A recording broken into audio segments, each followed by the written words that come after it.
The mayor will be with us in just a moment. We'll get started. Thank you.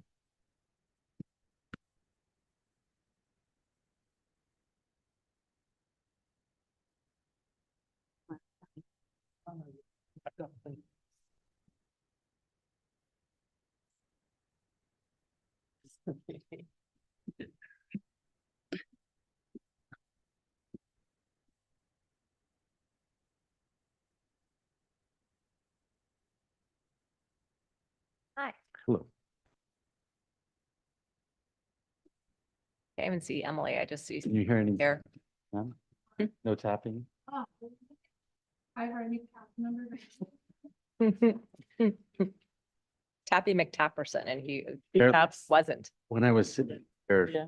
Taps. it's too close to the mic. I'm used to a lot of noise, so don't worry about me. I turned it back. Leave early, yeah. You can just. Never. Turn it off either. Yeah.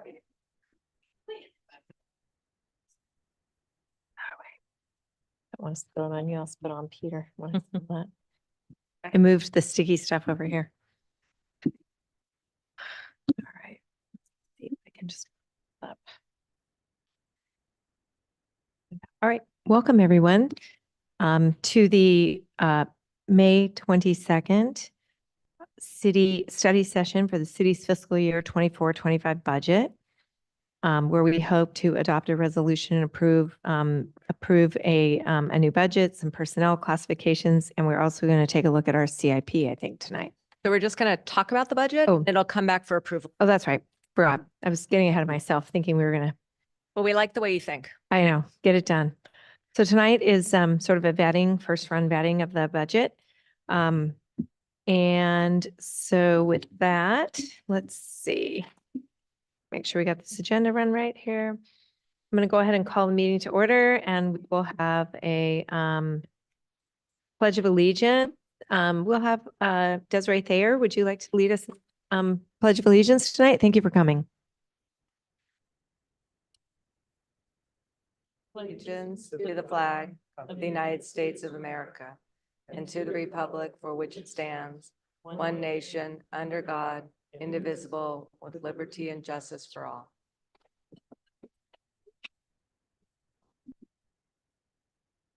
All right, fantastic. Can we please, Madam City Clerk, have a roll call?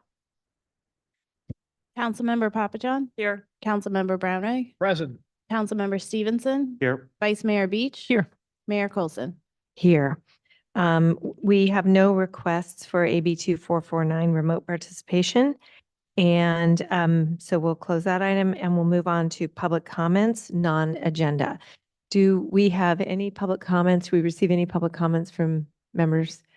Okay. Does anyone here in the chambers want to provide a public comment? This would be a comment that is not related to an item on the agenda.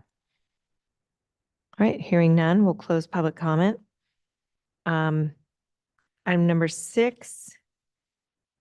We have a presentation and discussion of the city's fiscal year 24-25 budget. And for that, I think I see our director, Scott. Thank you. Okay, good evening, Mayor, Council Member. Thank you so much for this opportunity to review the proposed budget for fiscal year 24-25. Next slide, please.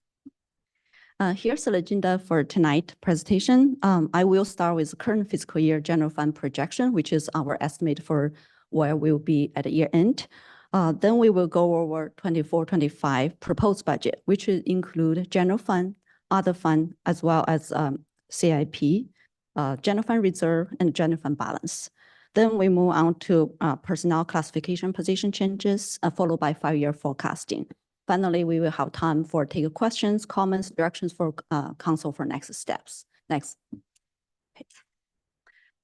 In a term for fiscal year 23-24 general fund projections, you may recall last June, the city adopted a budget with nearly 81 million in revenue, and the total expenditure and transfers is about 83 million, which has left us with about little bit over $2 million in deficit. In March, the staff updated council with revised budget to increase revenue by 1.4 million and the expenditure by nearly $5 million, and the net transfer about $500,000. Now, the amended budget column represents changes since March. So we come back to true up. Staff are proposing to increase total revenue by $1.7 million and the transfer and expenditure total to the capital project by nearly 1.6 million, which is narrow down our deficit by a fraction of $137,000. This will be help us to set the stage to develop our fiscal year 24-25 budget development. Next slide, please. This slide showing you for fiscal year 24-25 proposed general fund revenue. As you can see, the city's top three revenue account for about 82%, almost $71.6 million for general fund is our city's property tax, transient occupancy tax, as well as sales tax. Pre-pandemic level, fiscal year 18-19, the city general fund revenue about $84 million in total. Now we project about $3 million more than pre-COVID level. Next slide, please. Here, where you can see a 4.4% or about a $3.7 million increase over the current fiscal year for revenue. I just want to emphasize a few items here. For the city's property tax, this line item actually made up of 7 different line items in our general ledger. One of the item is property tax in lieu of vehicle license fee. So you might saw the news in the newspaper yesterday regarding this item. So I will go over a little more detail later in a future slide. Overall, we see a slight increase about $116,000 for property tax line. In terms for sales tax, use tax is relatively flat. We will see a 2.4% increase from current fiscal year. This line item includes city's 1% local Bradley Burn tax, as well as Measure I, and also have a Prop 172 public safety sales tax. It's all rolled up in one item. The TOT used to be the largest revenue source for the city for many years. Now it's become second largest. It's improved from the third place to the second, which is surpassed the sales tax. We are projected increase about 3.6 million for upcoming fiscal year. We also adjust the charge for service revenue down by $1.3 million. It's about close to 16%. Due to the high interest rate, we create some uncertainty for the service need coming in. So we are conservative adjust this dollar amount down. And also we remove some one-time the services that we saw in current fiscal year. We now anticipate to repeat next fiscal year. So therefore we did adjust this line item downward. In the others line item, this one I did build in $250,000 community benefit funding from the Topgolf project. We are anticipating there are grand opening in around the holiday season. So we anticipating they will make payment for second community benefit funding. They did a one contribution this year already. So the second half is $250,000. And we also built in the half year lease revenue, about $750,000 in this line item as well. Of course, the sales tax area, we also anticipated about $50,000 related to this Topgolf grand opening in the sales tax line item. Next slide, please. So the property tax has been trending upward until current fiscal year. Our main challenge is the state take away property tax in lieu of a vehicle license fee. So pretty much for fiscal year 24-25 is stay level as the current fiscal year. Next slide, please. This slide just continue with the property tax. I kind of show the part graph. The green part is everything else. And then the orange part is the vehicle in lieu fee. You can see the vehicle in lieu fee, the tax almost count about 10% of the property tax category in total. The shortfall is about 3% of the city's total general fund revenue. The VLF will be continue to be underfunded, and then the state refused to meet their VLF obligation. for currently, we're still waiting for fiscal year 22-23 shortfall, which is $1.3 million. For fiscal year 23-24 is about $2.2 million. With their state budget deficit, I think a county and the city manager group, they continue working on this area and hoping the revised June budget included, but at this point in time, it's very dire, this future. So with that, we did a conservative build in the WLF shortfall about $2.3 million for fiscal year 24-25. The VLF tax growth is parallel with property tax. So for the city, if a normal growth, we can expect collecting VLF money is $5.4 million. Now we just down to 3.1 to anticipating this shortfall not going to come in. So it's about 42.7% reductions. So next slide, please. So this slide show you for sales tax after strong bounce back from pandemic in 21-22, the sales tax actually dropped from 17.6 to 17.1 for fiscal year 22-23 and then current fiscal year. They stayed relatively flat, mainly due to the purchasing activity slowed down and back to or you can say back to the normal purchasing level. And the shoppers, because inflation, everything else, they opt towards only purchase something necessary instead of, just go out shopping. So the fiscal year 24-25 proposed budget about $17.5 million. Actually, in this total, the Measure I is doing better. The projection is better than the regular sales tax because we have a strong purchase, like a demand for vehicles from other agency purchase, and then the use tax will come to the city jurisdictions. Next slide, please. As you can see in this slide, the TOT recovering after significant drop in fiscal year 2021. I think I showed this slide so many times, strangers. So we are able to collect $18.3 million in fiscal year 22-23.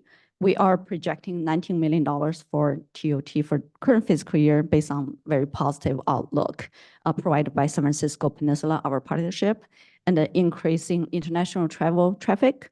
Staff did recommend increased TOT projection by 19% from current fiscal year level.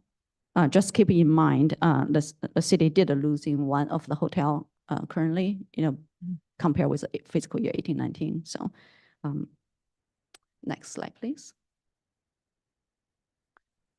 So here is the talk about the expenditures. The total proposed general fund expenditure budget for fiscal year 24-25 is over a little bit over $81 million. More than 46% is for public safety, which is fire services and police services. The leisure and the culture category is about 27% of pie, which represent library, park, and recreation, followed by 12.19% public works and 10.78% general administration, 3.5% community development. The community development piece is only for their planning division and the economic development division. Their building division is paid by building enterprise fund. It's not part of general fund projections. So next slide, please. As the city try to contain the cost, the general fund expenditure for next year budget up to about 1.8% compared with current fiscal year amended budget. The personnel expenditure include salary and benefit is up by 2.5 million as a result of a recent labor negotiation and as well as normal staff increases. And then we also include building this budget for one of the request position, adding one park maintenance worker for the park division. We will later ask council approval later in the later slide. This also offset by removing some of the one-time operating costs, such as contract service, especially the city's tree services. As you can remember, for fiscal year 23-24, right after New Year started, we request $2.6 million for the tree services. Later on, we have additional requests added to it. Another factor contribute to this increase also includes city's insurance premium right now really hit to us because you may recall the big settlement city has, liability insurance. And also vehicle replacement fund. Right now, we kind of try to set money aside for a future vehicle purchase. The things just getting expensive, of course, the cost escalating. As well as facility, OPEP, information technology, they all contribute total $1.3 million increase. Next slide, please. Put all this together, there you can see the total changes, a decrease in fund balance, about 6.2 million project for next fiscal year.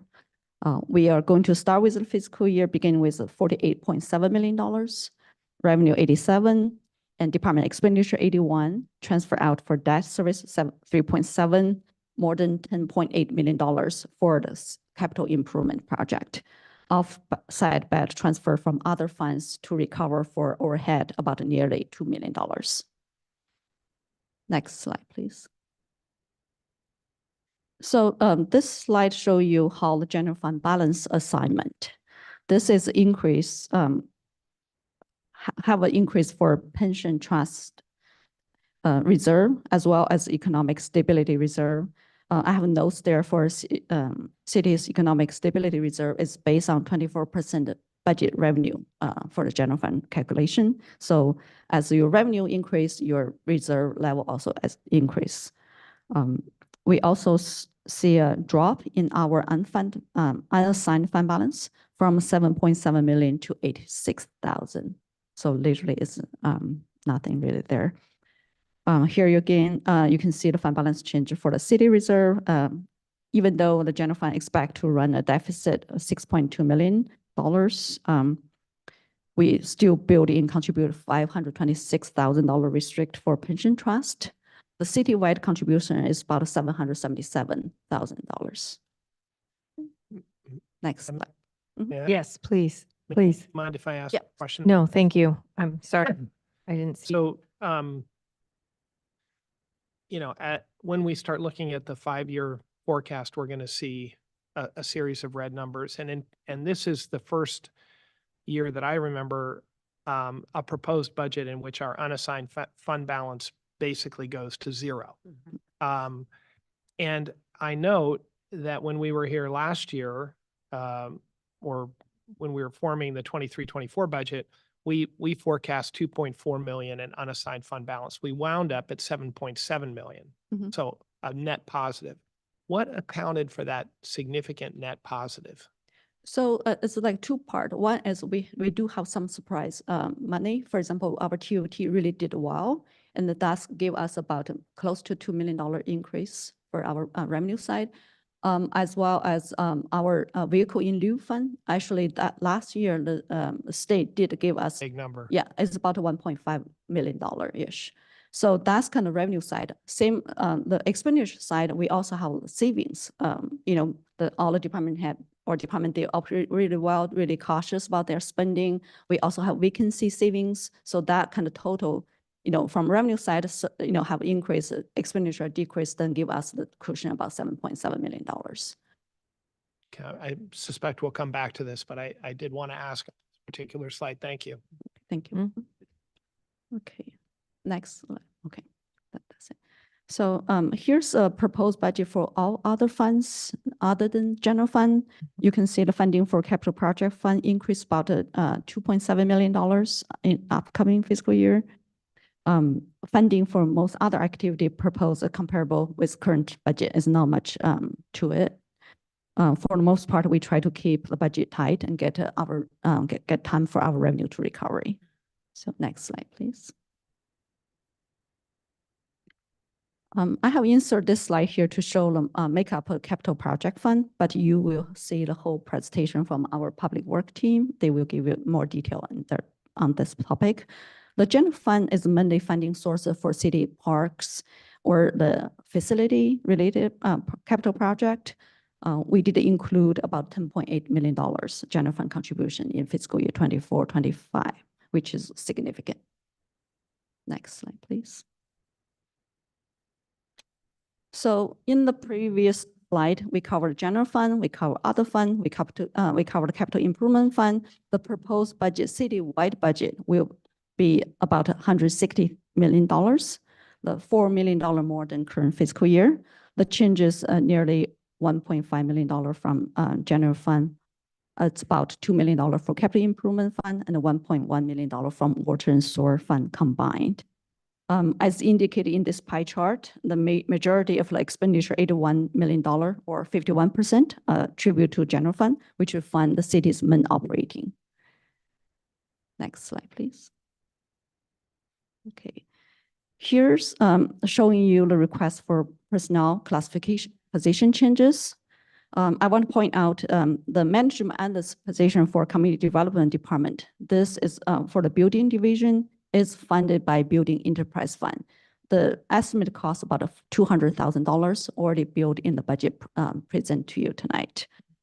For the park division maintenance worker will be funded through general fund. This is the only general fund ask for the position increase is about $150,000. Our HR director, Maria, is here. If you have any questions, she can elaborate more. Next slide, please.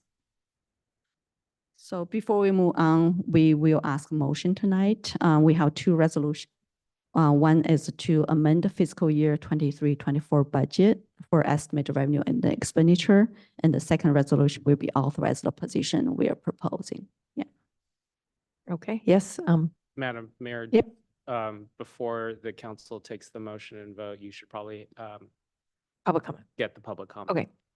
Well, even before that, I might ask if, Question. yeah, does anyone up on the council and the dais have a question about any of the material that has been presented by our finance director? Yes, Councilman Stevenson. Thank you, Madam Mayor. Question, Director. The TOT, I know we got input from the new marketing agreement and footprint and input from the hotels, but is there further detail behind that? That's a pretty precipitous increase year over year compared to what we did in the prior 12-month period. So I'm very concerned about how solid that number is because it's a big part of the general fund. So yeah, before this meeting, I did reach out to San Francisco Peninsula. They did a kind of provide a update on from airport traffic perspective, international travel from like China or other countries. And also as well, from their perspective, like overall the region about more than 5% increases. But for city, we are the hub, we are kind of anticipating all the AIs also helping to create more conference and their marketing effort, especially when they created their new TMD, they will do a lot of promotion for this area. So we are kind of expecting have increase, significant increase next fiscal year. May I would also comment that hopefully Topgolf will be coming on in November. And I think that's a big attraction. They're hoping that a lot of people will come for the weekend or, conferences will be able to tie into that. So. Thank you. I can just add, the finance department gets very, very regular updates on the TOT. Like some of our revenues come in twice a year, like property tax, you only pay your property taxes twice a year. We get our TOT revenues much more frequently, monthly. Yeah. So it enables us to do like pretty precise calculations of where we've been and kind of what the trends are. So that's a revenue that's like sometimes easier to predict than some of the other ones. Okay. Although you never know, we had another pandemic. We hope not. That's what, killed us the last time. Well, It's a big jump. Yeah. and we normally historically have been a spillover. Mm-hmm. So as San Francisco does well, we get the spillover occupancy, which obviously disappeared. But if San Francisco is rebounding and absorbing a lot of that because they have capacity, does that necessarily mean we're going to get the spillover levels that we're? Yeah, I mean, San Francisco, I think kind of nationwide is suffering from an image problem. And so I think there's a lot of people who might, once upon a time have stayed in the city and they're, nervous to do that. And so they're looking for other places to stay. But that could actually work in our favor. Okay. And also some other neighbor jurisdictions, their hotel closing, hopefully those can impact. That's right. The Marriott in San Mateo closed. Yes, Finance Director, could I ask you to speak just a little closer to the microphone? Sure, yeah, thank you, Barry. Okay, and did I see other questions down here? Vice Mayor? I thank you, Madam Mayor. Great presentation. I would like to just go back to some of the line of dialogue that Councilmember Brownrigg brought up, the unassigned fund balance. So like to members of the public, the reason we look at this is sort of a little bit of padding. It's not quite a structured reserve, but we've historically had larger levels in that bucket. But staff is coming to us with a recommendation that it's basically it's cleared out. We don't have an unassigned fund balance, but there's rationale that we should be still investing in the capital improvements and doing all these other investments in our various things that take priority, because you're comforted that there will be vacancy savings, then there will be TOT increase. Can you just help us understand in the public what your reasoning behind keeping that unassigned fund balance, that you're okay recommending basically So Funnel. if you look at it, pretty much, our revenue trending upwards, slowly, of course, like expenditures transfer out definitely outpace the revenue growth. That's obvious. In terms for the variables on the expenditure side, beside, the MOU, we come to labor negotiation agreement, as well as like a bond payment, pretty level, 3.6 million, and also recovery. The main part of it is the capital project fund, capital contribution. So we, finance did work closely with Public Works and Park Department. We really thumb through all the project, what is really necessarily moving forward. Some of them, for example, like Town Square project, we already starting design, it's ready to go out bid. Those kind of project we have to moving forward. We don't have, the scale back at this point. So it's kind of really look at which one we need to go, so that's why we kind of recommend that those kind of projects come forward. In terms of the concern about the future long-term financial, yes, we are. That's why we kind of bring to you for the forward with the 5-year forecasting, really try to sound alarm. We really need to pay close attention, think about what we need to do for future. In my future slide, in my 5-year forecasting, think about it, maybe it's time to draw down our PARs, the pension trust, or maybe we need to change our economic stability reserves, or we might need to go out looking for different revenue measures, or we might need to really tighten our bill and then reduce some operating cost. The other possibility, we really need to defer some capital. But however, for this year, the staff recommended, and then we can definitely start early, looking at it and then think about it, for the future. Yeah. So that all makes sense. We are making a conscious effort to invest in the capital and do some of these other key priorities. We're looking long-term, but in terms of the unassigned fund balance and what I'm hearing, that there will be vacancies, there will be more money likely coming in at the mid-year. It's just, So we're comfortable keeping this low unassigned fund balance. yes, but of course, nobody held a crystal ball. Right? Yeah. Project, like the city manager earlier mentioned about, okay, we project for TOT this much, right? What if another pandemic come over, right? Those kind of variables. But however, based on the city's past budget, the exercise, each year we can see about a $2 million-ish on the cost savings perspective. Of course, for revenue projection, for example, the TOT this year, we project for 19, sort of like conservative. So of course, if a state changes their mind, they give us money, that's another part of money can be coming in as a surprise. And also the city, last years, we did have FEMA storm. The staff working closely try to get reimbursement. If that money coming in can be reimbursed general fund for the expenditure we have been spending. And that would go to unassigned fund balance. Yes. All right. Thank you for that. If I could just add in, Helen's mentioned this in prior budget meetings, but the expenditure level set by the budget is the max everyone can spend. And, a department might hit their max in a particular line item area, but their overall bottom line is not going to get there. Like in my office for the city manager's office and the city council's office, we never spend our max because somebody doesn't go to a conference or, a contract came in lower or what have you. And so there's always those savings, but it's hard to predict exactly what that's going to be until we close the books, right? So we have this little timing game that we play. So we do our best to figure out what the expenditures are going to be, but almost inevitably maybe not universally, but almost inevitably they'll come in lower in a lot of different areas. Thank you for that. Yes, Councilman Brownway. Thank you. The purpose, as the staff memo made clear, is to, one, approve the personnel recommendations. That seems very straightforward to me. Two is to make adjustments to the 23-24 budget, which only has 6 weeks left to run, right? Like to the end of the fiscal year. So that, there's not too many adjustments you can make, right? So that's a pretty easy one. I think the really hard one, and this is what I think both council members Stevenson and Vice Mayor Beach have alluded to, is next year's budget. And I understand, like, well, we don't think we'll spend as much as all that. And, typically we get VLF, but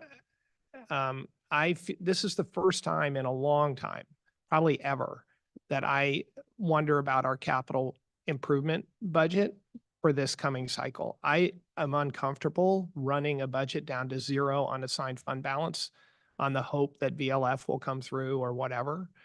And then running, as we'll see in the 5-year forecast, running deficits, significant deficits for several more years. So like, I feel unless TOT makes a big bounce back that we're overspending at this point.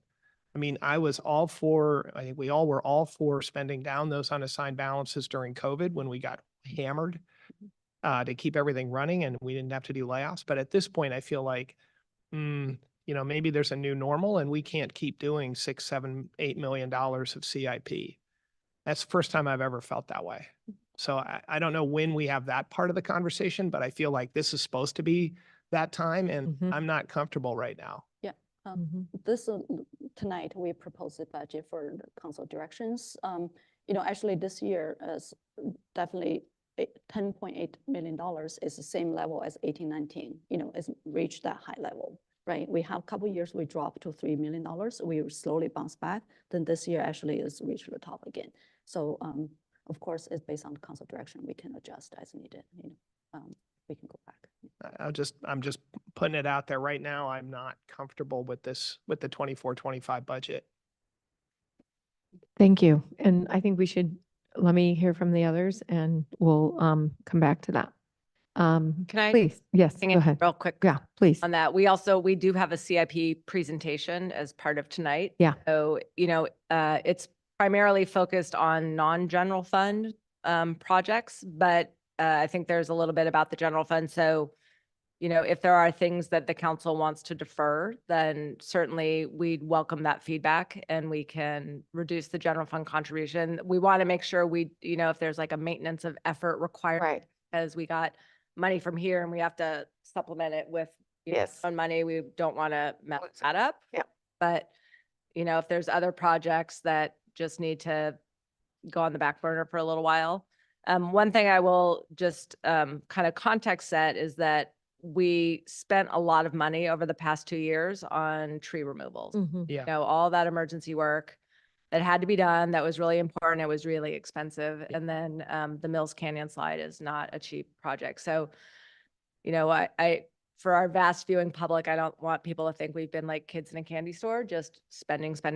We've been spending on a lot of emergency work that had to be done. And, absent that, that 86 would be a lot bigger number. But, we had these unfortunate things go on 2 years in a row that were weather related. Undoubtedly, completely agree. It's why it's nice having an unassigned fund balance, right? And going to 0, it just makes it kind of. I mean, the other thing just to remember is we actually haven't dipped into our reserves. Like we've been spending down our checking account, but not our savings accounts. Yeah. Right. Yeah. I'll catch on the other council people here, but page 15 of the report is a really good, easy page to look at because it does show the balance assignments and that essentially almost 23.5 million sitting in the reserves. That's our true reserve account.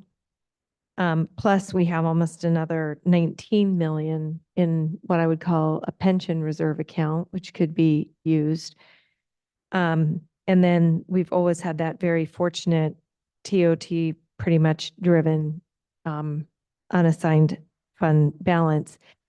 I do, and so I take your point. I think that's a very, very critical piece here. And there may be other conversations about the future rather than just reducing spending, but there may need to be a look at, where we sit on the TOT spectrum. I think our TOT is around 12%, others are around 14. Because we will have additional expenditures, for example, on sea level rise and things like that, that we know will be coming down. But I might ask just a question here on transfers in and out, transfers to CIP fund projects. Just looking ahead in the 5-year forecast, the 10.8 to either Director Scott or City Manager Goldman, how much of that, was it did you say 2 million is general fund money? So there's 10.8 million sitting in CIP, and we're going to talk about that. But what was the general fund? 10.8 is the general fund number, right? Yeah, the total CIP is $35 million. And 10.8 is the general fund contribution on the 35. Yes. Okay, very helpful. All right, I'm going to reach down here because I'm sure people on this end of the dais have, Councilwoman Papajohn. Yes, Michael, when I saw that 86,000 proposed budget for the unassigned fund balance, I mean, that seemed so low compared to previous years. And I hear you about the CIP, but I just want to keep a really open mind about the CIP because my understanding has just been deferred. That maintenance has been deferred for the last several years. And if we just keep kicking that can down the road, it just could be a bigger problem later. So I'm looking forward to hearing a presentation on that. Maybe we can find other ways to pull from the reserves or something if needed. Councilman Stevenson, anything? Okay, one other question in the budget here, as I'm sitting here with like 10 different pages. Director Scott, can you remind me, in this budget, sort of the future budget that we've looked at, I think we were putting around $500,000 a year into the PARS account. So that's another area we could maybe slow down. We've got to almost 20 million. Investment returns have been good and solid. We're not going to need to spend that money for another. I don't think it's anticipated, just sort of smoothing doesn't need to come into effect for, 27, 28. So I think we've done a really good job. And that just may be another place of, now, if we put money in it, we can always pay pension contributions to CalPERS out of it. So it is like a little bit of a storage fund and account, but whether it's held in unrestricted funds or in the PARS account, I suppose it's 6 of one, half dozen of the other. So I just make that note that I had seen, and I think we anticipated spending that along the way, but that's another place we can create an accounting balance that might create opportunity for that reserve unassigned fund balance to get a little more in the comfort zone for us. Okay, I think that's everyone's comments. City Manager Goldman, would it be our the direction right now to go ahead and make those the resolutions? Yes. Okay. Would anyone like to make? Do you ask for public? Oh, no, excuse me. Thank you very much. Yes. I would like to open it at this point in time to any members of the public. I think we have a couple here, as well as anyone online. Did anyone provide public comment online, Madam City Clerk? We don't have any emails, and I'd remind our participants that are appearing via Zoom that we don't accept virtual comments, that if they'd like to submit an email, I can read it for them. So what I'll do is I'm going to turn to the participants in the room to see if anyone has any comment. And I'm going to just give a little tiny bit of leeway here. If people are raising their hands, give them a time to shoot their emails off to you so that you can read them. And if somebody, we're going to be a little flexible on that just because people aren't used to this. So we send it in? I mean, we have more of this presentation too. So Yep, and then we can have it a little bit later. So going to the audience in the room, does anyone have a public comment that they'd like to make? Okay, seeing none. If any of those come in, Madam City Clerk, let us know and we'll allow those to be heard. So at this point, we'll go ahead and close public comment on this part of the agenda. And at this point, I would welcome any type of a motion from colleagues. Madam Mayor, I propose we to adopt the resolution to amend the fiscal year 23-24 budget for estimated revenues and expenditures. Thank you. We have a motion by the Vice Mayor Beach, and a second by Councilman Stevenson. Does anyone have any commentary on the motion? If I could make a Yes, please. quick comment on the motion, and it really just reinforces what I said a minute. What we're doing with this resolution is approving a budget that is virtually already done. It is not, the budget going forward will be approved in June. Right. Mhm. I just want to be super clear to anyone listening at home that this is not about next year's budget. Right. This is about making revisions to tighten up the end of the year of this year's budget. Right. And expenditures, and recognize the variances and put them through in a more formalized and transparent manner. Okay, Madam City Clerk, could we have a roll call vote, please? Councilmember Papajohn, Yes. Councilmember Brownrigg, Yes. Councilmember Stevenson, Yes. Vice Mayor Beach. Yes. Mayor Coulson. Yes. All right, Okay. motion carries unanimously. Yes. If I may make a Yes. motion to approve the two new positions by the city manager and city management, and simply to add as a brief commentary that our city has been very careful about adding headcount. I'd have to go back and see where we started, but I suspect we haven't added more than 10 people in the last 10 years, would be a guess. I'd say we're lucky since we've all been on council, if we have added the number of council members on staff. I'll second So- that. motion. Thank you very much. Councilwoman Papajohn is our second. Roll call vote, please. Councilmember Papajohn. Yes. Councilmember Brownrigg, Yes. Councilmember Stevenson, Yes. Vice Mayor Beach. Yes. Mayor Coulson. Yes, thank you very much. Motion carries unanimously. Director Scott, I also want to say, having now read 9 years worth of these reports, I think this one was one of the clearest and most comprehensive and detail-oriented, with the specifics called out on, variances and changes and the explanations of the variance and what is going on, that I think I've probably ever seen. And it was so easy to read. And I think any member of the public could pick this up and look through it and understand, what's going on.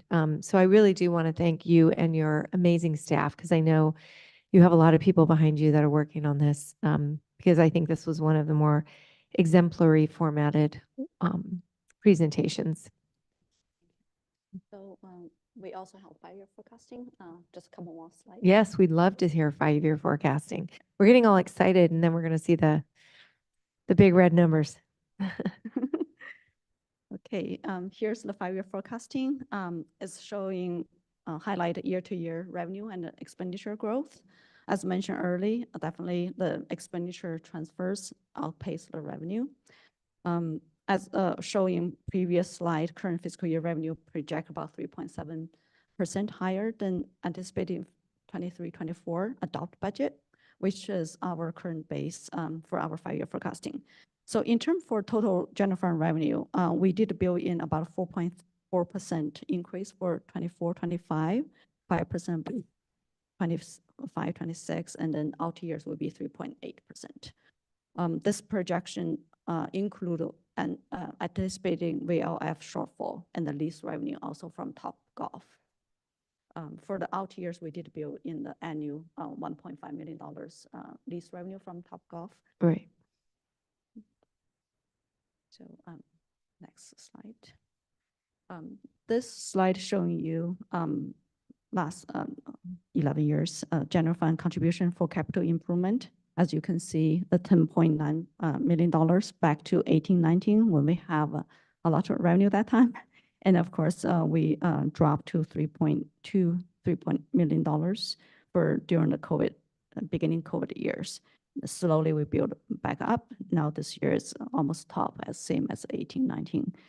We anticipate next year also $10.7 million and then slow down for the future year. Of course, based on tonight meeting, we definitely go back to revisit and then, go through all project, determine what moving forward for future. So next slide, please.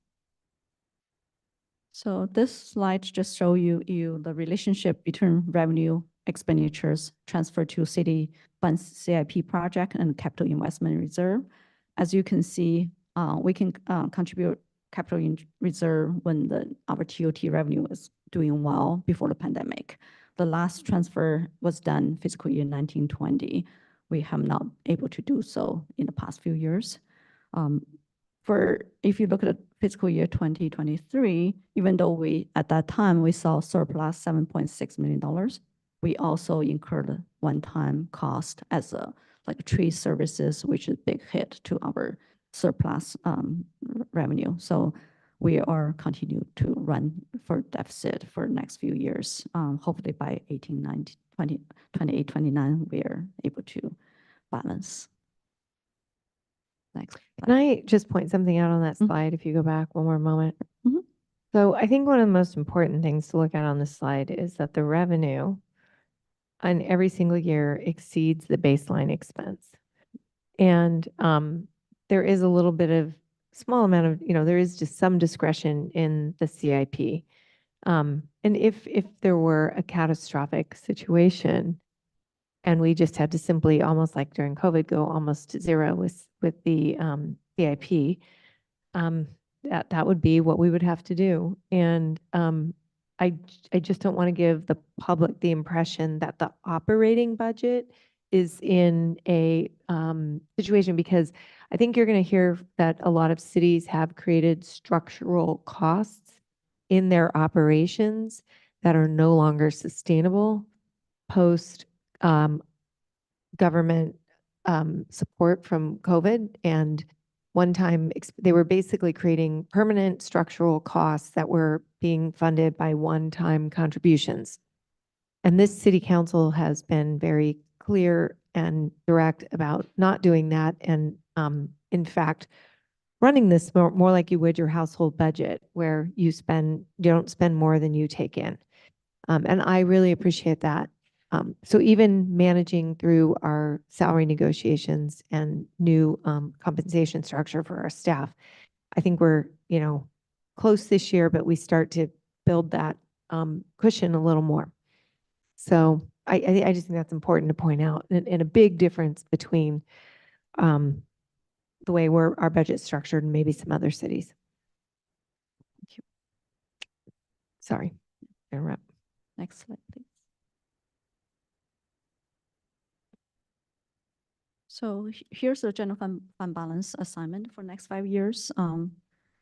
The unassigned balance definitely in red for the out years. We are very likely to need a drawdown utilize our pension reserve. We also have a 30-some million plus $1 million in the OPEB fund as well. Potential if things really go not so well, maybe looking for service reductions, or we can go out for tax measures or others helping us get through. So, of course, it's a very dire situation. Well, I do want to thank the voters of the city of Burlingame for supporting the Measure I quarter-cent sales tax, and also the business licensing fee, which was reorganized, which together are putting around $4 million, I think, of additional revenue every year. And I'm really happy we have that cushion. Absolutely. Thank you. Next slide. This graph just to show you more in visual how the general fund balance assignment. You can see the odd years is in pink, that's the funding gap. It's getting bigger. We will need to start thinking how we can deal with that. Yeah. So this, I want to bring something up on this, if it's okay. I'm going to ask if anybody else has questions, but there is a little tiny bit of an oddity in the way we calculate the reserves for the city, because they're calculated as a percentage of the budget. So as the revenues go down, the reserves go down, and then as the revenues go up, the reserves will go up a little bit. But, and I think our our unassigned fund balance does act as like the fulcrum and the cushion on all that. But if you were watching that or looking at those trends, on a chart, you might not understand why that reserve was, we have a contingency catastrophe reserve, 2 million flat, 500,000. And then we have the economic stability reserve with the 24%, why that red line is moving. And that is a unique kind of characteristic of that reserve versus the other two, which are just flat numbers. So it tells me two things. One, that number's moving, but when the economy gets settled and we are, back in a more strong POT position, whatever, we may want to, we need to look at the catastrophic reserve number and the contingency and see if those need to be adjusted. Yes. I think, basically agree with you, Madam Mayor. I mean, if this city can go from having 29 million in hotel tax one year to 5 million the next full year of COVID, and we don't tap the economic stability reserve, it kind of feels like, when are you ever going to tap it? Mhm. And so I am left wondering whether 24% of general fund revenue, if we really need to fund at that level. Mhm. And if you took it down to 20, which is still a lot, free up that balance. Yes, that's one option. And you could set up a higher catastrophic reserve and kind of fund that a little tiny bit every year with some of those remains, so you get a more consistent cushion there. Mhm. Or the contingency reserve seems fine at 500, but the catastrophic reserve, and then the economic stability reserve fund could manage its way down. But it's nothing to solve tonight. It's just sort of a thinking exercise. Yes, Madam Vice Mayor. Thank you for that. And I thought those were both really insightful comments from Councilmember Brownrigg and the mayor. So as I recall, we did a really thorough study. We didn't just kind of No. pick these numbers. It was a thorough study that was done, and that was over a decade ago. Right. Before 2015. Yeah, it was right before we were elected. So I don't know if our finance director or our city manager thinks it's time to maybe relook at that in the coming year. That might be to get some help to look at that in a thoughtful way. Yes. Yeah, and just to pick up on Vice Chair or Vice Mayor Beach, is at that time, was there the diversification of revenue streams that we have today, which in and of themselves represent a little bit of a risk mitigation. Mm-hmm.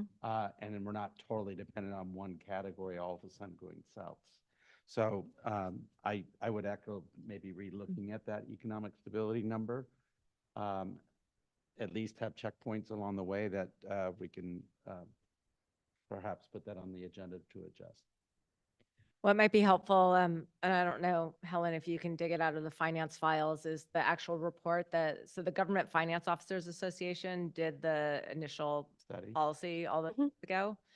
So maybe we can look at that and see if it just provides some helpful hints of, how they came up with what they came up with. A lot of it was based on us being an earthquake country and various other things. And they looked at our, TOT being a big But no revenue source. Reverse. Mm-hmm. No atmospheric rivers. I don't think we knew that term yet. Mm. Yeah, that certainly was new for us in the past few years. But they looked at, lots of things. Our revenue was not totally reliant on TOT because property tax has always been had been a strong second for us. But, then TOT just dropped out completely, and that was kind of wild. But, we have not touched our economic stability reserve in all these years. Yeah. Like, you're right. Like, if not during a pandemic, when do you touch that? And so Earthquake. drawing down the unassigned fund balance is, a bummer. It's too bad, but we did that rather than draw on our actual kind of Reserve fund. sacrosanct reserves that are there that we just haven't touched yet. So they are there if we, feel like we want to go that route. Belt tightening is a route. Mhm. A new revenue source is there's a lot of things out there that we can, kind of look at a menu of solutions rather than taking it all out of one Yep. area or another area. Yeah, I think those are really good. Yes. And if the unfunded, I mean, unassigned balance is projected to be very low, but as you Mm. said earlier, the numbers are likely not to be that. Yeah, I mean, I suspect our expenditures will come in lower. You know, we'll have some savings because we always do. We just don't know exactly what those will be. Mm-hmm. You know, Councilwoman Papa John, do you have anything? Are you good? No, thank you. Okay, good. The the one sage piece of advice I was sharing with Michael Brownrigg or Councilman Brownrigg this morning was when I came onto the council, former Mayor Baylock said to me, just remember the TOT is what you do all the cherries on top with. You know, that's the thing you save, you put away, you whatever, and that it's really, really hard to build a whole budget around, you know, fill the budget up to the top of TOT because it's potentially economically dependent and volatile. Volatile, yeah. And that was shown in, you know, COVID. And I think that's the way we've managed this budget, which is taking in those big years of 16, 17, 18, 19, all the excess reserves, the cherries on top, and funding, you know, not building the budget up to that point, Right. but reinvesting back in the city, reinvesting in one-time costs and one-time infrastructure needs. So very sage advice of our former elected officials. Okay, sorry to go so long, but I think these are really important discussions to have. All right, I'm sorry, Director, we'll move on. Next slide, actually, is the last slide here. Okay. So basically, we are here to receive directions from council. We are planning to bring back this item for final budget presentation on June 17th for budget adoption. Along with GAN limit. So just any additional changes to the proposed budget. Does anyone have any, like, you know, I think we've kind of circled around, you know, what we might want to look at. This comes back in June, that 17th. Would anyone like to, I mean, we could do a couple things. We can provide comment now. We can provide comment back on June 3rd. We can each, you know, provide comment directly to the director. Or if you want to talk about some of these other options for either, you know, reducing, stemming, transferring, or increasing revenue, we could put a small subcommittee together to talk about it, think about it. I just don't, whatever the pleasure of colleagues is. I'm happy just to take it as it is too. And, you know, everybody can noodle on it themselves. But yes. and if we don't come back till June 3rd with lots of great, bright ideas, it's going to be a really heavy lift to turn a budget around in 2 weeks. So I might suggest that, you know, we talk about it now. If there are things that you want to change, if you did want to do a subcommittee and then everyone has to, you know, pinky swear that they're going to go along with what the subcommittee comes up with, and we'd have to get all of that really, really quickly because it's a really big undertaking. It's huge. To get all the stuff done that has to get done. You know, anytime you change a number in one place, it sort of ripples through lots of scary Excel spreadsheets and other places. Yep. Vice Mayor. Want to wait too long. Yeah.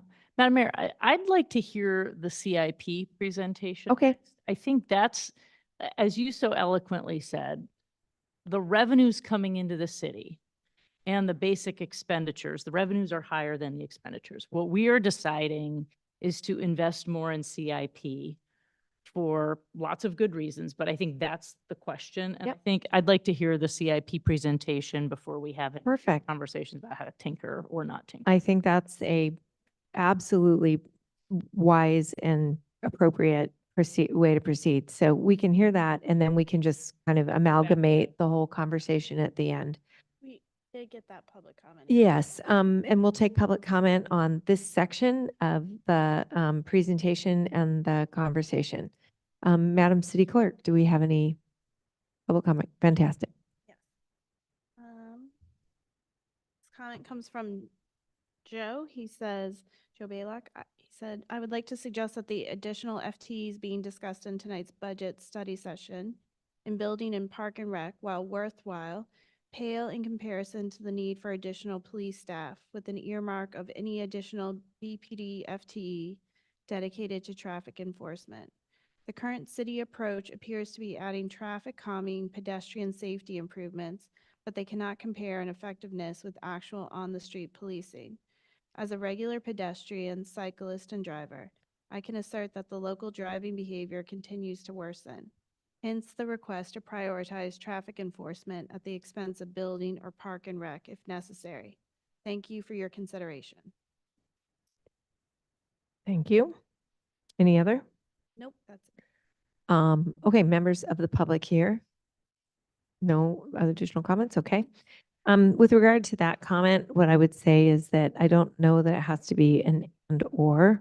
It might be an and it's just something that at this point in time, we'll hear the CIP and I think it's a conversation with the city manager and the chief of police to determine, if the chief feels that we have adequate enforcement.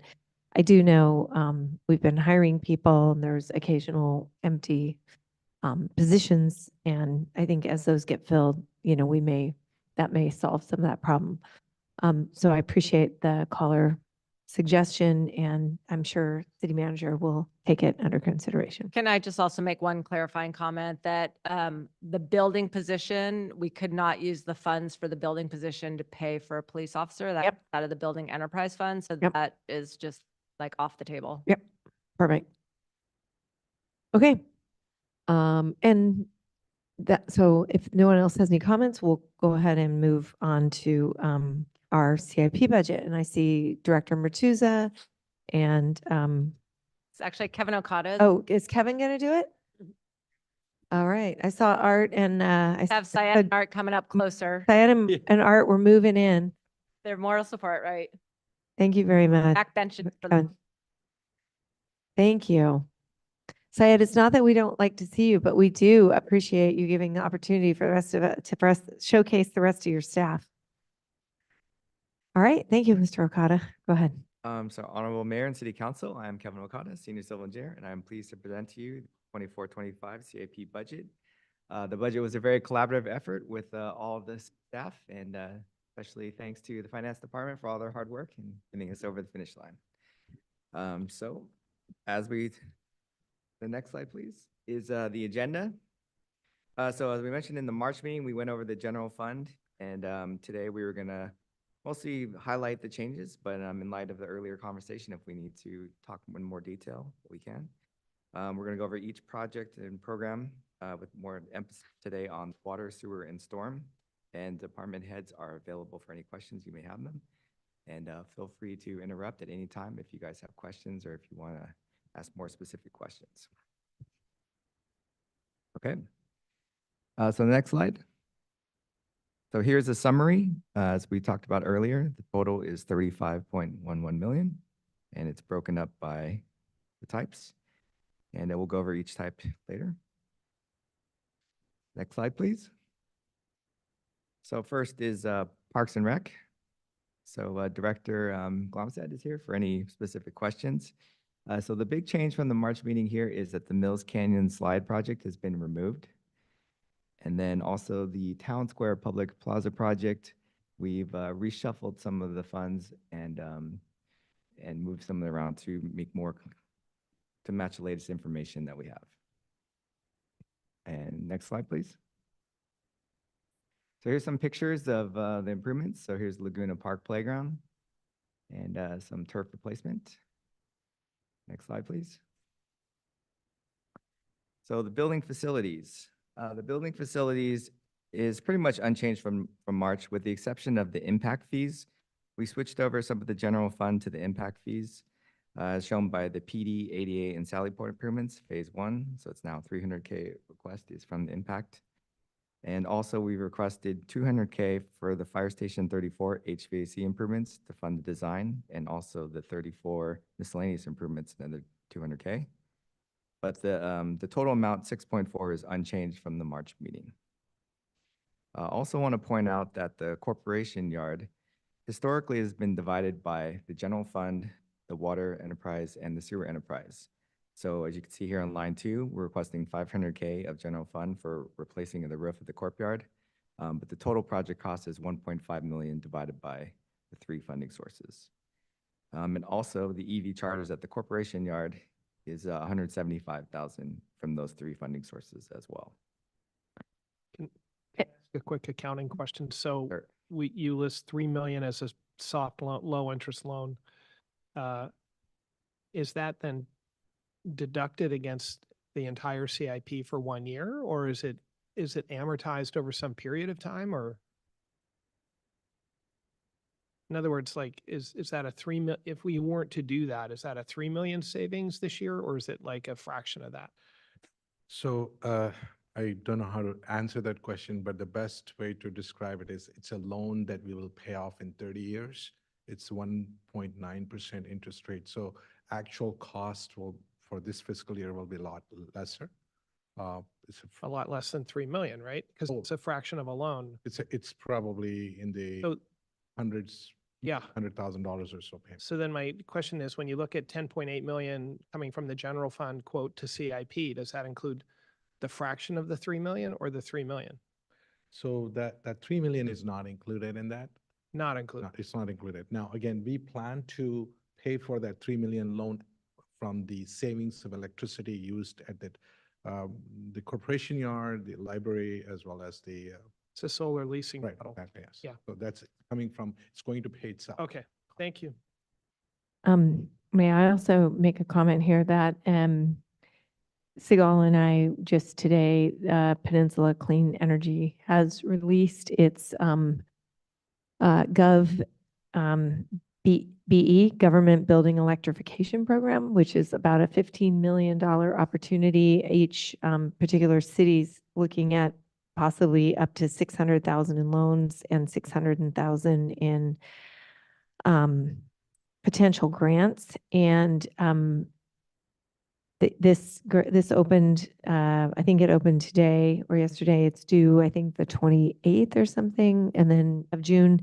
So there's some time here, but it's good for schools, and we're reaching out to the schools to talk to them about maybe electrifying some things like their stovetops and kitchens, but also the EV chargers at the courtyard. It's possible we could apply to subsidize that general fund contribution with some of that money. That would be something I think that might qualify if it's built in as a part of the building, if you will.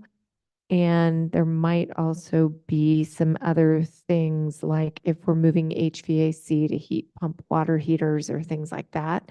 So maybe I could put you in touch with Rafael Reyes there, the program director, and I can send you the link, or Sigal can, and we can just look and see if there's anything that we might be able to squeeze it out. This is the second funding, and almost every city on the peninsula was able to participate in the first one, and we didn't. So I know we're really up for some of this funding, and I just hate to leave it on the table. So we can follow up on that. Yeah, we'll coordinate with Sigal. Yeah, work with Sigal. Sigal's got Just the, emailing you over the link so you guys can look at it in all your spare time. yeah, sorry. Sorry, Madam Mayor. Yes, please. I don't mean to be hung up on this, but earlier when we looked at their quote being $35 million of infrastructure spending, that does include the 3 million. If you go back and do the math, it includes the 3. So As a capital improvement program, it does include $3 million, but the general fund, it does not contribute. It's an additional amount. Just similar to water, sewer, storm drain fee funds. This is I mean, it's separate. located in an enterprise fund, kind of? Yeah, it is like a separate fund. It's a loan fund. It's I see. going to pay itself from the electricity savings, but it's not in the general fund. It's not going to affect general fund. Yeah. Okay, thank you.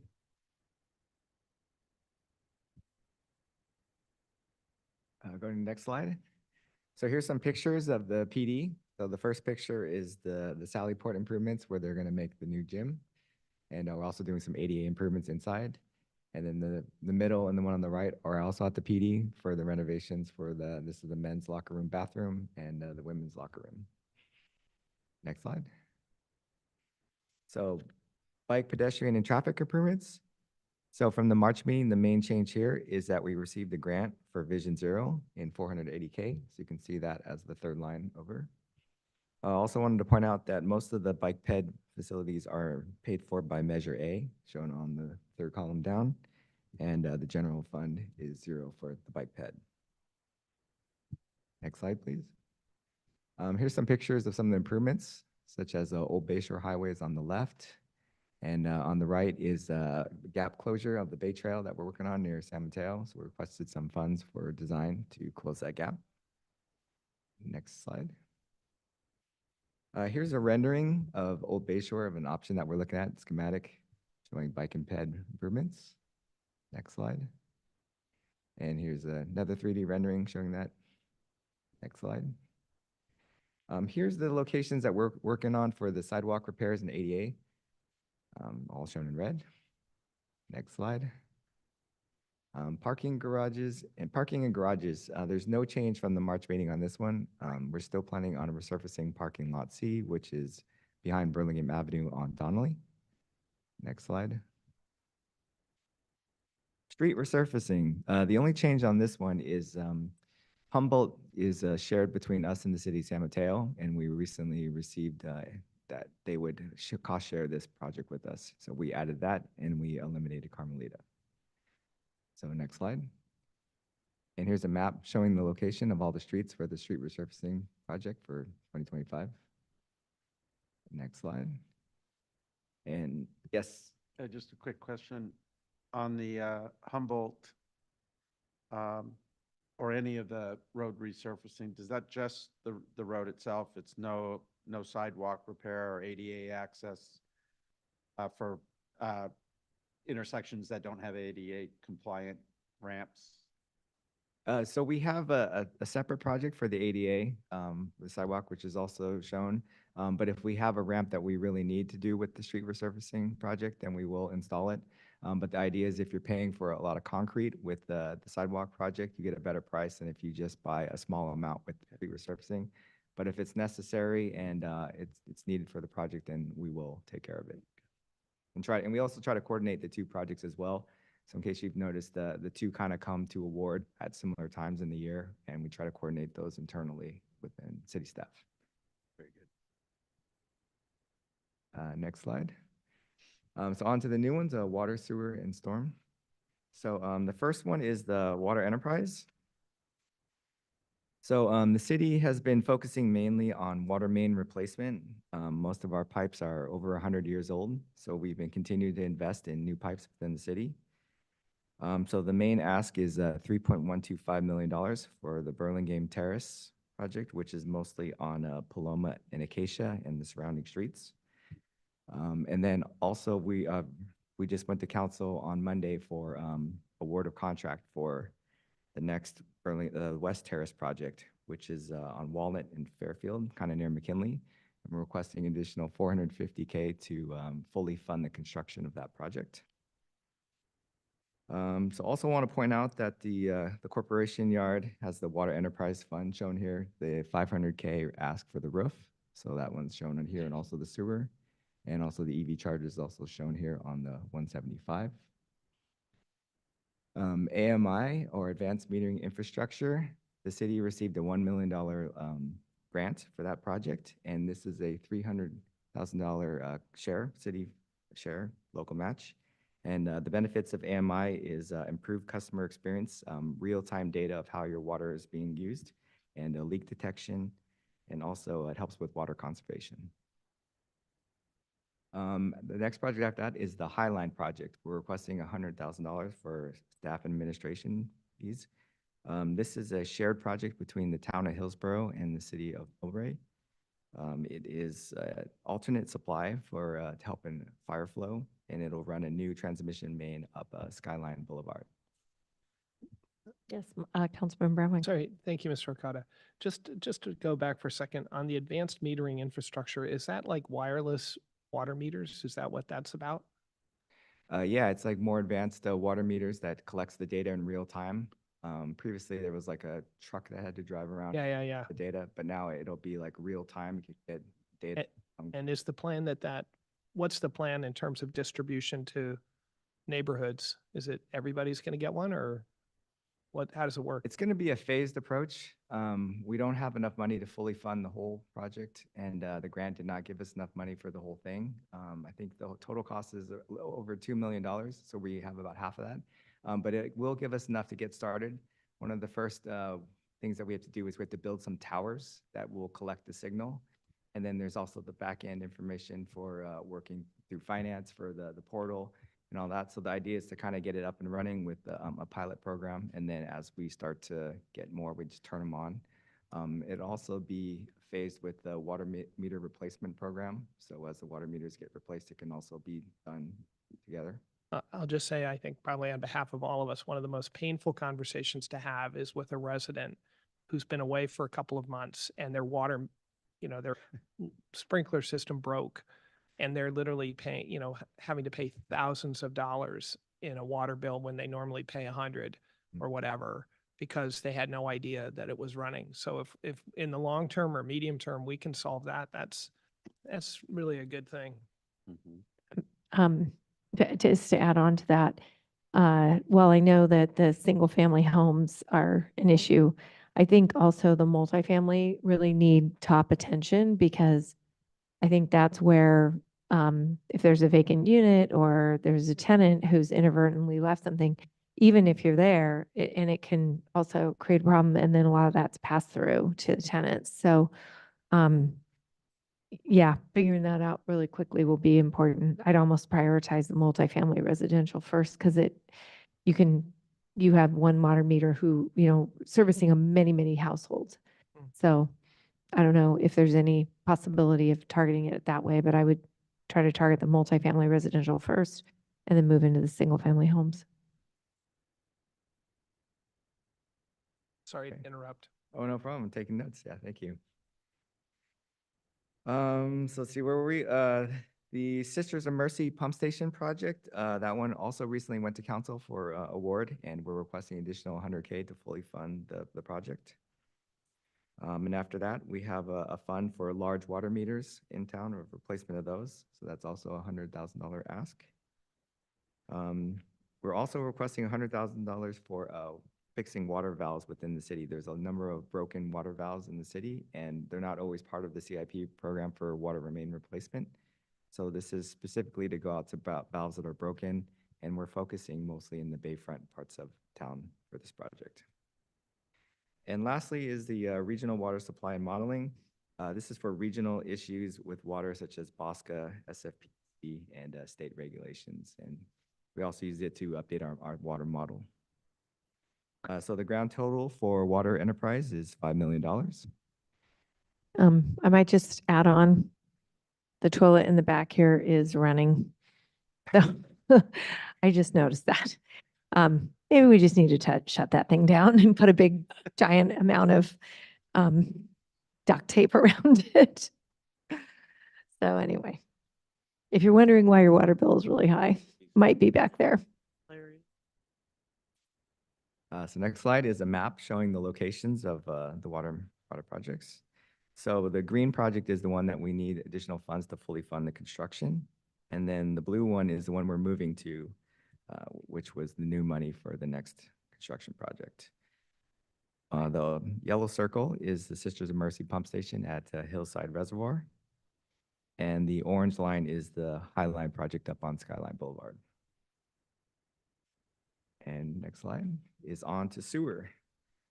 So the sewer CIP, the total is 4.865 million, and it's really at 3 locations. The first location is the wastewater treatment plant. We're requesting almost $3.5 million for work there.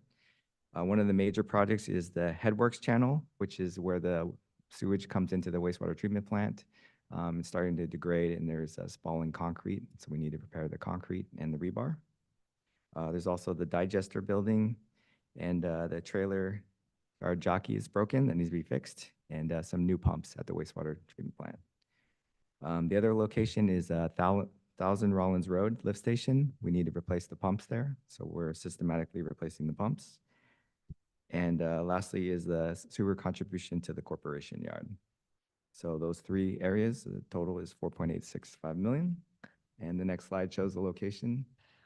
And as we mentioned, it's mostly at the wastewater treatment plant that is shown by the red circle. And then the blue circle is the 1,000 Rollins Road. And the corporation yard isn't shown here, but I think everyone knows where that is. And lastly is the storm drain CIP. So the storm drain project is mainly to alleviate local flooding, and it's ranked by priority and severity. So the next project is storm drain number 15, and that will probably be done later this year. And storm drain number 16, which is 1.15 million for a total of 1.5 million. And if we go to the next map, it shows the locations. So the orange circles are the storm drain number 15, and storm drain number 16 is mostly in the area of Rollins, Humboldt, Peninsula, and Clarendon. So after that is our summary slide. So you can see that its total is 30.11 million. And the general fund is the same that we presented in March, minus the 1.5 million slide repair. We redistributed the impact fees a little bit, and we've used multiple funding sources to try to diversify and alleviate pressure from the general fund, as we talked about earlier in the meeting. So with that, we'll take. Thank you very much, Mr. Okada. That was great. Council, I'd appreciate any comments or questions. Yes, Vice Mayor. Great presentation, Mr. Akana. Thank you for that. And I appreciate, I mean, our Public Works Department just won a huge award, national award, really a couple weeks ago. And the transparency with this presentation, it really helps. I appreciate, I think we all do, the granularity so we can see where's this money going. If we're talking about CIP, where can we pull back? But so much of it is just good common sense, preventative maintenance, and really investing in the infrastructure. So it's very thorough, and I appreciate it. So kind of big picture, back to the summary slide, when we look at our CIP, oh, now my computer is freezing up, but the biggest line item for CIP really is in the parks and recreation improvements. The building facilities, there's no frills there. Even the traffic safety improvements really aren't coming from general fund. They're coming from grants, Measure A, all different things. The enterprise funds speak for themselves. So it's really the parks and recreation improvements. And the biggest line item on there is the town square, which is 3.7 coming from the general fund. Then there's a bunch of other grants. Maybe it's a question for Margaret or for Public Works. Is there anything in that general fund that can be phased or that we should talk about? I don't know if there's committee members. Yeah. Let's talk about what is that 3.7 million, because that's really the only, that's a huge ticket item, and I think we just need to understand what that is. Thank you. Yeah, that's a tough one. So there's not a lot to the town square. It's a lot of pavers we've already purchased, so we already have them. The bathroom enclosure is one of the bigger costs. The fountain that goes over it is a big chunk. And the ongoing maintenance of that will be challenging, but there really isn't a lot of frills. And we could get rid of some string lights. We could have not some, movable furniture, but there's not a lot to the site itself. So when we looked at it before, there were some adults, but they only added up to, maybe $200,000, $300,000. I don't know if you've got anything you want to contribute on this, Michael, but the one sort of area that we could work on there is with the Park and Rec Foundation, or the new foundation, just similar to what we did with the community center, where we raised, $1 million or $2 million. And I believe there are some pavers that are around the plaza that are very large and very nice. And those could be, I think we were talking about a number of like a $20,000 donation or something. And there were 50 of them, and that could raise $1 million. So but it's a big ask to ask our little foundation board to coordinate that. So we have the vehicle through which we can do it. We also have the pavers that we can, engrave and do. We really just need some people who are interested in owning that and taking it on. I feel like we are all very stretched as it is, so I'm not sure that there's a lot of bandwidth here. Maybe we can revisit it with them or just put it out to the public more generally if, you know, our friends and people we know are good at this. If anyone's interested in kind of owning that project, Peter and I owned it the last time. And it's set up and kind of ready to go. Like we've already built the infrastructure. We just kind of need someone who might want to step up and say, yeah, I'd like to serve my community and I'd really like to own this project and we'll help them, but it just has to be someone there. So that's one place we could potentially offset $1 million. I think if I could just add a PS to that, and the director will correct me if I'm wrong, but so this is a budget hold, if you will. It hasn't been put out for contract. Yeah. And there is some thinking that a real contractor as opposed to an architect consultant might find a lot of ways to value engineer that number down. Now, could come in the other way too, could come in higher. But I think this is a good conversation to have, but it'd be better to have it after it's been actually bid. Yep. So thank you for that. I mean, I don't have visibility on the details of that committee. That's just one thing that strikes me in this presentation. If there's a way to look at that line item, if there's a way to phase something, if there's a way to creatively, yes, during the bidding process, but the rest of the CIP to me looks like really good maintenance and really important stuff, and anything with infrastructure and construction goes up astronomically with every year. And because we haven't been investing in CIP as aggressively because of the pandemic, and if we feel like, and our revenues are in the black, even though we're putting more in CIP, I'm comfortable with the CIP plan, but that's just the one area that seems that if staff could take a look at with the committee. I would ask two things. One, we can defer the town square. I know that is not ideal, but we could push it back and wait till mid-year and see how we're doing and look at starting next spring if the funds are there. The other thing we could do is talk to the consultant and say, let's say we don't do the bathrooms now, we just do the infrastructure and we put the bathrooms in later. What does that save us? Or we put the basic bathroom structure in, but we don't put I mean, I think we already have the prices out for like the fountain itself, the string lights and a few of those. I think there's some security cameras we could go without. Not that I would recommend that just based on some of the stuff that's going on in the parks. But so we could look at some of those things. We were going to do them as adults, no matter what, except for just removing that structure and doing the infrastructure, for the bathrooms later. How much, I mean, it would be helpful. Do you want to cut $1 million out? If there was a target number, it would be easier for us to go to the consultant and say, we need to cut $1 million, what's coming out? Yeah, and we could get back together, but I agree with you. It's really hard to see what to cut out until we get a bid on the comprehensive project. So maybe it's, the process is, I mean, it's a placeholder, if you will. It may not even go this year, like you say, it just depends on when we get our federal grant. There's so many other things that it's predicated on. There's this federal grant coming in. So maybe we can, take a look at that and work on the value engineering. We can talk to the foundation and put it out there.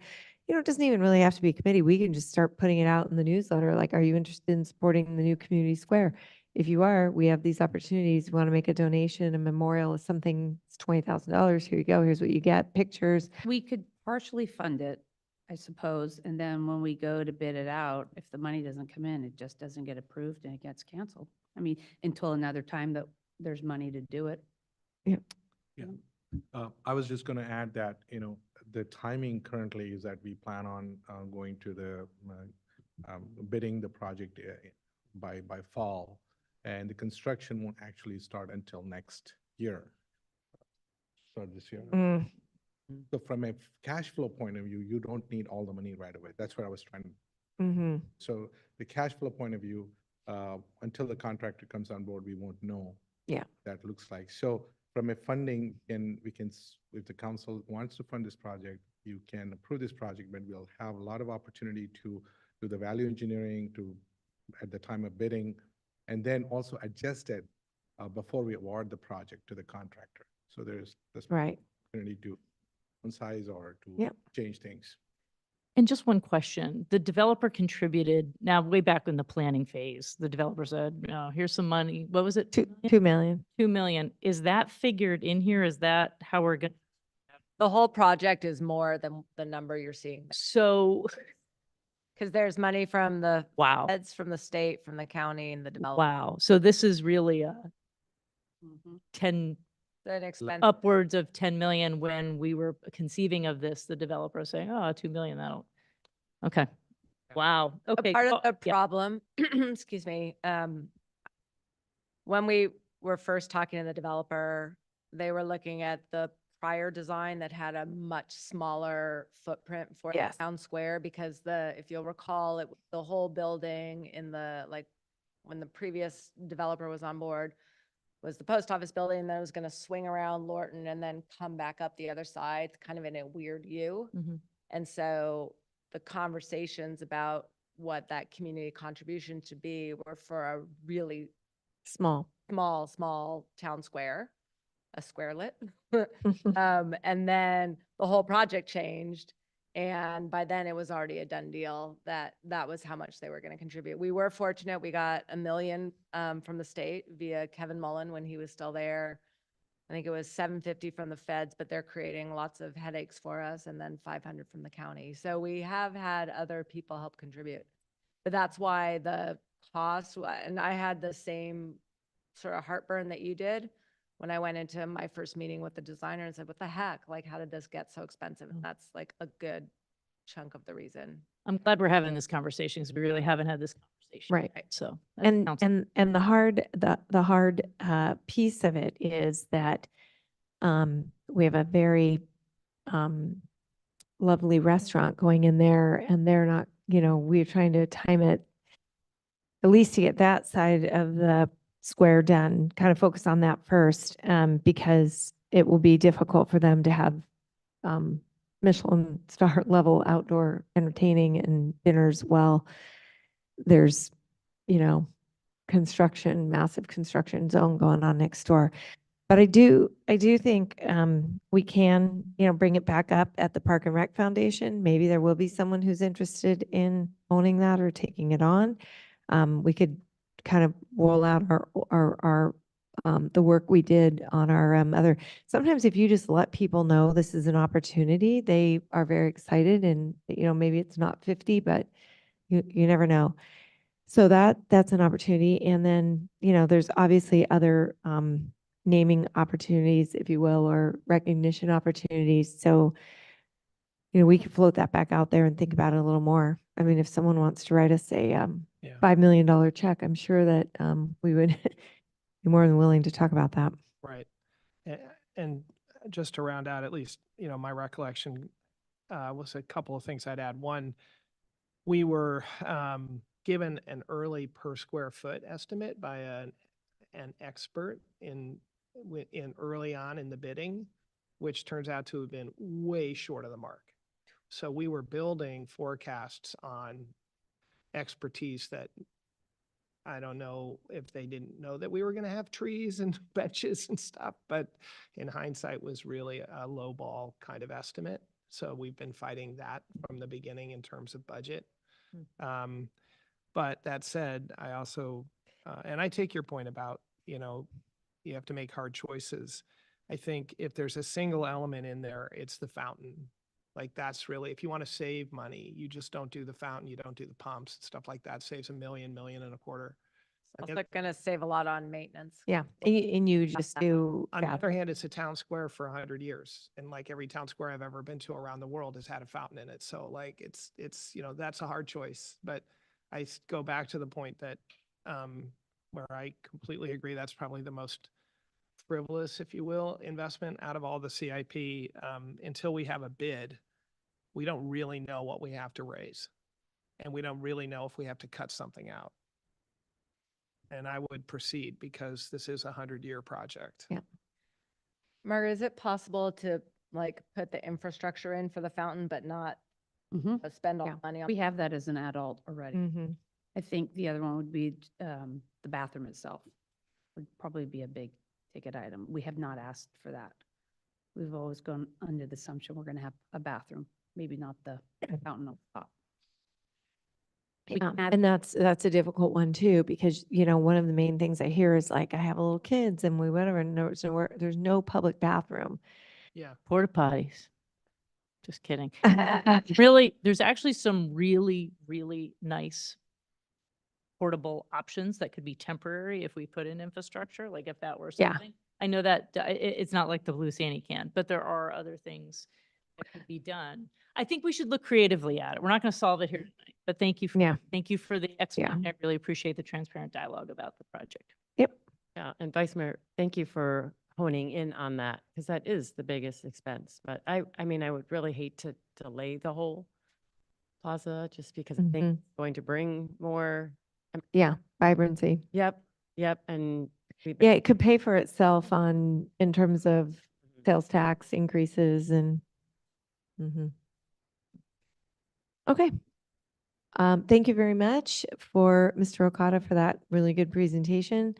Is there anywhere else anyone, I mean, you can see that out of 35 million, 7 of it is city funds, of which 3. So we're talking really 4 million with the adult type, with the, you know, with the square on top of it, and the square being a one-time, very unique situation. So if everyone is comfortable with this, is there any other direction that anyone would like to provide to the staff around the budget proposal? I would like to provide the recommendation to postpone the $500,000 investment into the 119 account and maybe just leave it sitting in the residual account for now. We could always sweep that over later, but it's more flexible sitting in the middle. So that would be my one recommendation, would be to sort of stall the, we're almost at 20 million on the pensions. I feel very comfortable with that. I agree, Madam Mayor. Stall it with the goal of putting it in maybe in the mid-year, but we'll see. We'll see where we're at. Yeah. Yeah. I like that. Anyone else? So that's one. Anyone else see anywhere else or any other? You know, so to go back to, and I realize it's a little bit in tension with my interest in seeing the town square built. But I do remain a little bit uncomfortable seeing unassigned fund balance go to basically zero. And then in the out years, like, you know, the next 2-3 years, you continue to see that sort of significant upside down number. I do very much agree with the mayor's point that we are not running an operating deficit. We're running, you know, a kind of net deficit, which is due to capital expenditures. And just like a business, you can choose, you know, when to make those investments. We're not upside down on our operating budget. That said, I would like to at least examine when this comes back in June, the idea of taking some of those funds out of the economic stability reserve. I feel that's appropriate. I don't feel that we're putting the city at risk, and I would feel more comfortable about spending what we're proposing to spend if we weren't going to zero. So personally, I realize it's just shuffling money around. It's not changing anything. It's not actually discipline per se, but to me, it would feel better to reassign some of that money into unassigned fund balance. So it's available for when trees fall down and stuff like that. So it's always available for us to dip into if we. Even from the economic stability? Yeah, I mean, if we needed to dip into it, we would come to you and say, hey, we have an emergency, we need to dip into it. Okay. So I don't know that we have to do it as part of this officially. Like, the money is fungible. Yeah, Yeah. it's where you sit it in the thing. But to your point, Councilman Brownrigg, it would be nice to have as an addendum and maybe as part of the staff report, just the 2015 study of why and how we did it for our own edification and reminder, since 4 of us were not there at the time, and also for the public to see that even in the projected 5 years, we still don't tap into those reserves, correct? Right. We still, so even in the 5 years, when we look at the CIP budget and we look at the, you know, that we're drawing down, if you will, we're still not projected to run a negative operating deficit, nor are we projected to tap into the 24% reserve the 500,000 contingency or the $2 million. We're expecting revenue to grow faster than operating. expense. Right. You know, Make sure that Helen is Is that right? misspeak with Yes, so. Yeah, I'm sorry, Helen. Balance basically is need a council, action. So, I kind of prefer we sit in there, we don't touch it. Hopefully we discipline enough, we don't never touch it. But then when we really need, it, like a city manager suggested, we staff report come in and ask for release this money. I rather have their secure Yeah. than just, okay, people say, oh, we have this money, we can pay more this, than just spend it rather than you really don't have the money in your reserve. I will also say that not included in this budget, but working with One Shoreline, and we're gonna have some follow-on meetings with this. In the next, say, not this year, maybe not next year, but after that, the city will start to have more of an obligation on what we're going to do around the defense that we're talking about. And Mr. Matterman explained to me it would probably be on the magnitude of 2 million of an investment to continue the process of exploring and figuring out what's going on there.